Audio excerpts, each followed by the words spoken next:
খেটে খাবো কি আর গরুকে খাবো কি? আমাদের গরু কুরবানি করতে দিক, আর না হলে এই লোক আত্মহত্যা মরে যাবে, সরকারের দায় নিতে হবে। একাধিক লাইনে শুধু সারি সারি গরু এ মাথা থেকে একবার শেষ প্রান্তে পর্যন্ত গরু সব নিয়ে গিয়ে আমাদের নবান্নে দাঁড় করাতে হবে। গরু নিয়ে নবান্নে পৌঁছে যাবেন। 14 বছর পরে গোমাতাকে খাওয়া যাবে। তাহলে এই 14 বছরের জন্য কি শুধু তোমাদের গোমাতা? এই বিকল্প রাস্তা বার করে দিক, নইলে তো আমাদের মরা ছাড়া কোনো লাইন নেই। এক্ষুনি যে তাহলে হচ্ছে গলায় দড়িতে মরলে ভালো হয়। তো সরকারকে বলবো এইভাবে না মেরে আমাদের হাতে বিষ তুলে দেখ, আমরা বিষ খাই। আমাদের তো গরু বিক্রি না করলে আমাদের চলবে না, আমরা কি করে খাবো? আমাদের তো ব্যবসায়ী এইটা, দুধ শেষ হবে গরু বিক্রি করবো। গরু নিয়ে তাহলে নবান্ন ছেড়ে দিয়ে আসবো না বেঁধে দিয়ে আসবো? তাহলে বলছি এই গরু নিয়ে নবান্নে পৌঁছে যাবেন। একটা গরুর দাম 2 লাখ 2.5 লাখ টাকা বিক্রি করে, বউদের গয়না, শ্বশুর বাড়িতে গয়না এনে, ভাইদের গয়না সব বন্ধক দিয়ে এসব গরু বাছুর খেয়ে মানুষ করেছি।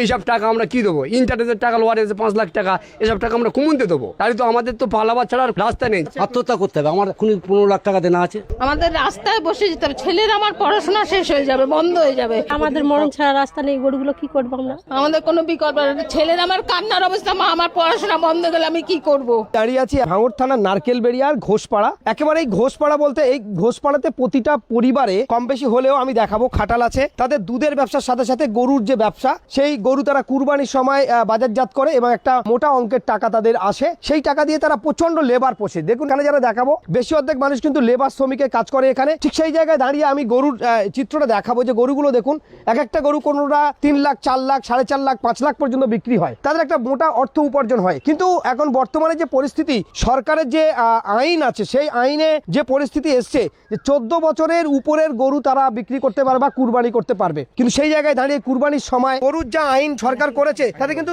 গরু বিক্রি হবে না। কি বলবো? আমাদের গরু তো বিক্রি হবে না। তাহলে সরকারের সেই ব্যবস্থাটা আগের থেকে তো জিনিসটা চালু ছিল না, আমরা তো জানতাম না। তাহলে আমাদের সেই বিকল্প রাস্তা বার করে দিক, নইলে তো আমাদের মরা ছাড়া কোনো লাইন নেই। আমাদের প্রচুর টাকা দেনা আছে, আত্মহত্যার পথেই আমাদের যেতে হবে। সব ইন্টারেস্টে টাকা নেওয়া, আমরা এই ব্যবসার উপরে করে খাই। তাহলে আমাদের মৃত্যু ছাড়া লাইন নেই। সরকার আমাদের সেই ব্যবস্থা না করে দিলে আমরা কি করবো? সরকার বলছে যে হিন্দুত্ব সরকার এসছে, তাদের সুবিধা হবে, উপকার হবে। আপনি একজন হিন্দু মানুষ, তারপরে আপনার এই সমস্যার বিষয়ে কি বলবেন? আমার সমস্যা, এই জিনিসটা তো চালু ছিল না, নতুন সরকার এসে এটা চালু করেছে। তাহলে সরকার সেই জিনিসটা আমার পরিষ্কার আমাদের সময় দিক, যে এই বছরটা অন্তত সময় দিক, সামনের বছরে নতুন প্রকল্প চালু হবে। এই ব্যবস্থা না করলে আমাদের তো পুরো মরে যাওয়ার তাল। কত টাকার গরু আছে আপনার কাছে? আমাদের খাটালে কম বেশি 10-20 লাখ টাকার এক একজনের কাছে গরু আছে। খুব কম, ছোট আর বেশি তার আরো বেশি এক একজনের কাছে 40-50 লাখ 70 লাখ 80 লাখ টাকারও গরু আছে। দেনা আছে মার্কেটে কত? মার্কেটে আমাদের 8 লাখ 10 লাখ, কারো যে যেমন বড় ব্যবসা করে তার তেমন দেনা আছে। সরকার যে পজিশন করেছে তো গরু বিক্রি হবে, তাহলে গরু কি করবেন আপনারা?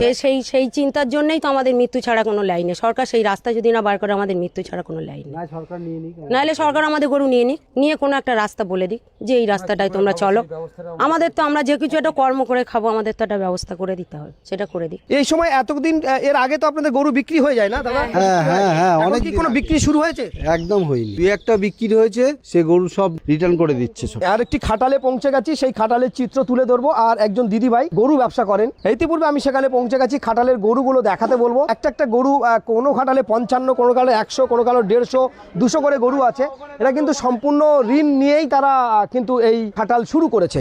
দিদি ভাই, কত বছর এই ব্যবসা করছেন আপনারা? আমাদের 50-60 বছরের এই ব্যবসা। 50-60 বছর? হ্যাঁ। আচ্ছা, কাদের কাছে গরুগুলো বিক্রি করেন?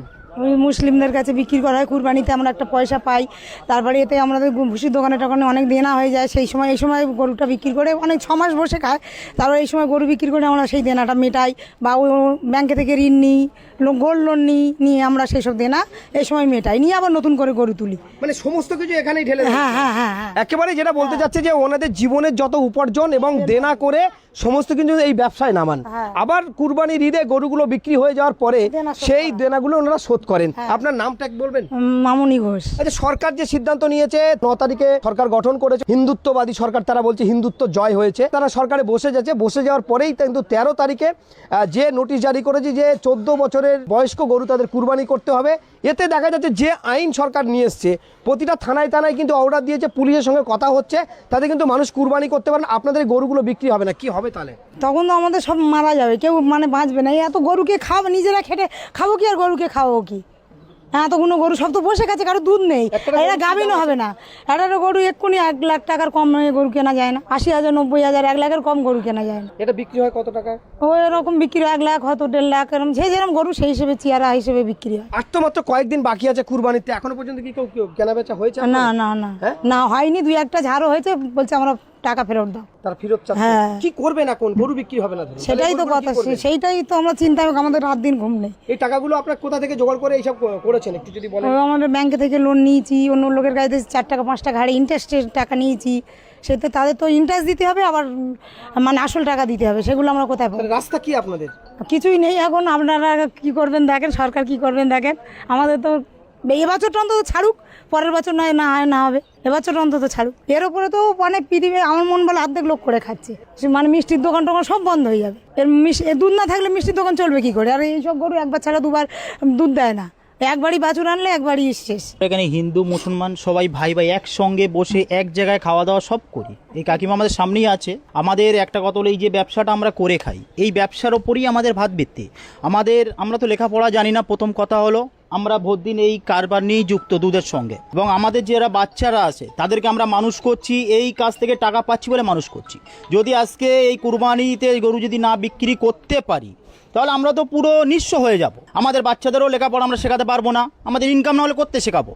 আমরা তো রাস্তায় এসে যাচ্ছি। সবচেয়ে বড় কথা, এরপরে আমাদের যদি এই কারবার বন্ধ হয়ে যায়, গরু না বিক্রি হলে আমাদের কারবার বন্ধ, আমাদের ভুসির ঘরে দেনা, ঔষধের ঘরে দেনা, আমরা করতে মেটাবো? তারা তো আমাদের ছাড়বে না। তারা সব বড় বড় লোক, বড় বড় বাড়ি, তারা ব্যবসা করে, তারা তো আমাদের ছেড়ে কথা বলবে না। তাহলে আমরা কোথায় যাব? হয় আত্মহত্যা করতে হবে, নয় গলায় দড়ি দিতে হবে। ওতে সরকারকে বলবো এইভাবে না মেরে আমাদের হাতে বিষ তুলে দেখ, আমরা বিষ খাই। নইলে এর পরও জন্মে যেসব মানুষগুলো চুরি চামারি যেগুলো বন্ধ হয়েছিল দেশে, ফের সেই ছিনতাই খুন রাহাজানি ফের শুরু হবে। এর জন্য দায়ী যদি কেউ থাকে, সরকার থাকবে। এটা আমার বক্তব্য বলছি আমি।